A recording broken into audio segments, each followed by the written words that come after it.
السلام علیکم۔ پھر تمہارے لیے سارے راستے ایسے کھول دے گا تم اپنی آنکھوں سے موت سے ہوتے دیکھو گے۔ وہ چاہتا ہے تم اس پر توکل کی ڈور کو اتنا مضبوطی سے پکڑ لو وہ کبھی چھوٹنے نہ پائے، اور اسی کو اپنا سب کچھ مان کے اس سے مانگو۔ تمہارے لیے راستے دشوار اس لیے ہو رہے ہیں کیونکہ وہ تمہیں صبر کے جام سے گھونٹ بھروانا سکھانا چاہتا ہے۔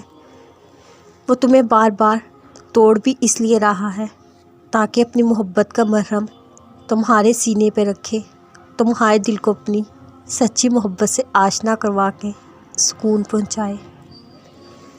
دراصل وہ تو ان آزمائشوں کے ذریعے تمہیں مضبوط بنانا چاہتا ہے تاکہ تم اللہ کے سوائے کسی سے امید نہ رکھو۔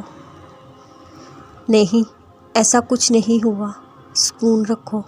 وہ ناممکن کو ممکن، لا حاصل کو حاصل بنانے پر مہارت رکھتا ہے۔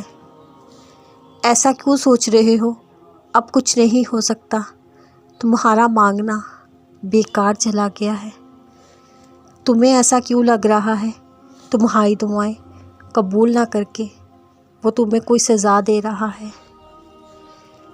کیا ہوا؟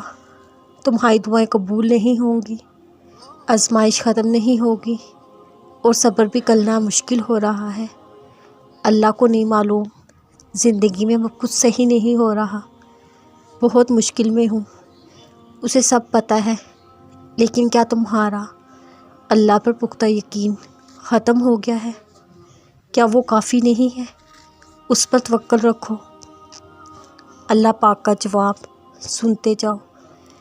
کیا وہی نہ جانے گا جس نے تمہیں پیدا کیا؟ اور جو بھی اللہ پر بھروسہ رکھتا ہے اللہ ان کے لیے کافی ہے۔